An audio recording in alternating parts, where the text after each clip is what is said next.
نکته بعدی در مزایای پرورش در قفس این هست که شما پرتدان رو دیگه در اینجا ندارید.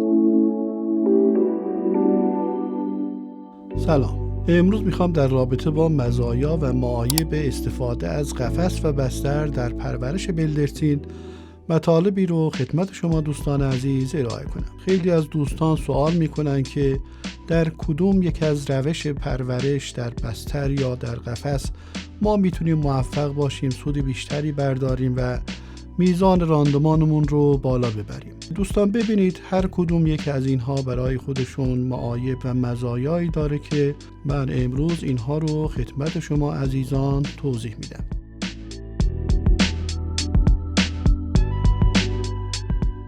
اولین نکته در رابطه با مزایای قفس این هست که شما به کارگر کمتری احتیاج دارید و نیروی کارتون تقریبا میاد پایین. یعنی اینکه در بستر ممکنه شما بسیاری از موارد از قبیل تهویه، بعد جمع‌آوری تخم مرغ، اینها از نظر زمانی براتون طول بکشه، ولی این امکان در قفس فراهم شده که شما به راحتی تخم بلدرچین ها رو جمع کنید. نکته بعدی استفاده از فضای بیشتر در قفس است. ببینید دوستان، شما در سیستم قفس در یک فضای محدود میتونید بلدرچین بیشتری رو پرورش بدید. منتها در بستر شما مجبور هستید که میزان کمتری رو پرورش بدید. در عین حال یک سری معایبی هم داره که در ادامه بحثمون خدمت دوستان توضیح خواهم داد. نکته بعدی پاکیزگی تخم بلدرچین هاست. همونطور که خدمتتون عرض کردم در قفس به هر حال اون تمیزی قفس، بعد استفاده از امکانات بهداشتی، وسایل بهداشتی، این امکان رو به ما میده که ما تخم‌های بلدرچین تمیزتری رو در واقع برداشت کنیم. دوستانی که در فاز تخم‌گذاری و مولد هستند، در فاز تولید مولد هستند، اینها سود بیشتری میبرند، تخم‌مرغ‌های پاکیزه‌ای دارند. در گازدهی، در تمیز کردن تخم‌مرغ اینها موفقیتشون بیشتر هست. به همین خاطر اینم یکی از مزایای مربوط به قفس هست. نکته بعدی این که شما در قفس نیاز به لانه سازی و آشیانه سازی ندارید که اینم یک هزینه است که این بر روی بستر انجام میگیره. اینم یکی از مزیت هاست که در واقع هزینه های شما رو پایین میاره. نکته بعدی از مزیت های قفس این هست که شما از پوشال و خاکره دیگه استفاده نمی کنید و در واقع اون هزینه‌ای که برای پوشال و خاکره و خیلی از چیزهای دیگه که در سیستم بستر براتون نیاز هست دیگه اینجا هست میشه و میتونید در جاهای دیگه در به عنوان یک سرمایه در گردش بتونید ازش استفاده کنید و بسیاری از موارد دیگه که مرغدارا و در واقع نیاز دارن که از این سرمایه استفاده کنن. نکته بعدی نظافت و بهداشت است. دوستان در سیستم قفس نظافت کردن، تمیز کردن، بهداشت و در واقع تمامی مواردی که مربوط به یک کارگر به راحتی میتونه در عرض 1-2 ساعت در واقع سالن شما رو تمیز کنه و پاکسازی کنه و ضدعفونی کنه، ولی در سیستم بستر متاسفانه این مشکلات به مراتب زیادتر هست، رفت و آمدها هست، به همین خاطر مشکلاتی رو برای شما به وجود میاره. نکته بعدی در مزایای پرورش در قفس این هست که شما پرتدان رو دیگه در اینجا ندارید. یعنی میزان پرتدانی که در روی بستر انجام میگیره، دوستان اگر پرورش دهنده باشن میدونم من چی میگم، حتی در مرغ‌های تخم‌گذار، در مرغ‌های گوشتی هم این در واقع کاملا مشهوده. شما اون پرتدان رو دیگه اونجا ندارید. به راحتی همون میزان غذایی که بلدرچین ها در روز بر اساس جداول استاندارد نیاز دارن، به همون اندازه بهشون غذادهی میکنید و میزان پرت غذای شما هم پایین میاد. در واقع سودآوری شما در سیستم قفس بالا میره. نکته بعدی ثبت رکورد است. دوستان ببینید در اندازه‌گیری، رکوردگیری، سنجش، همه اینها در پرورش بلدرچین باید انجام بگیره.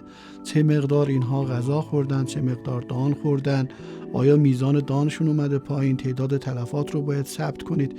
این در سیستم قفس به راحتی امکان پذیر هست، ولی در سیستم بستر این امکان برای ما وجود نداره. اگر هم وجود داشته باشه واقعا برامون سخت هست که بتونیم هم رکوردگیری کنیم، هم نظافت و بهداشت خوبی داشته باشیم، هم بتونیم از امکاناتی که امروزه در کل دنیا ازش استفاده میکنن بتونیم از اون امکانات استفاده کنیم. و در نهایت و آخرین نکته این که میزان مرگ و میر ما و بیماری ما در واقع تلفاتمون میاد پایین. سیستم پرورش در قفس یک سیستم سالم و یک سیستم بهداشتی هست.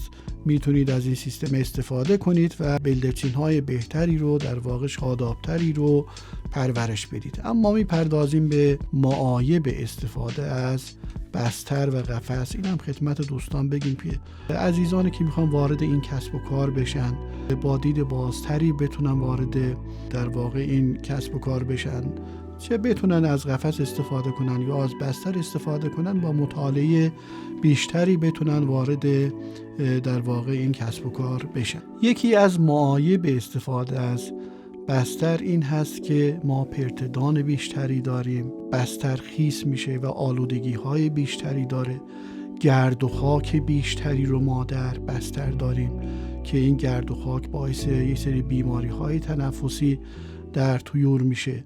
کنترلمون بر روی بلدرچین به لحاظ ثبت و رکورد اینها در واقع خیلی سخت‌تر میشه. نکته بعدی این که تخم بلدرچین ها بر روی بستر کاملا کثیف میشه.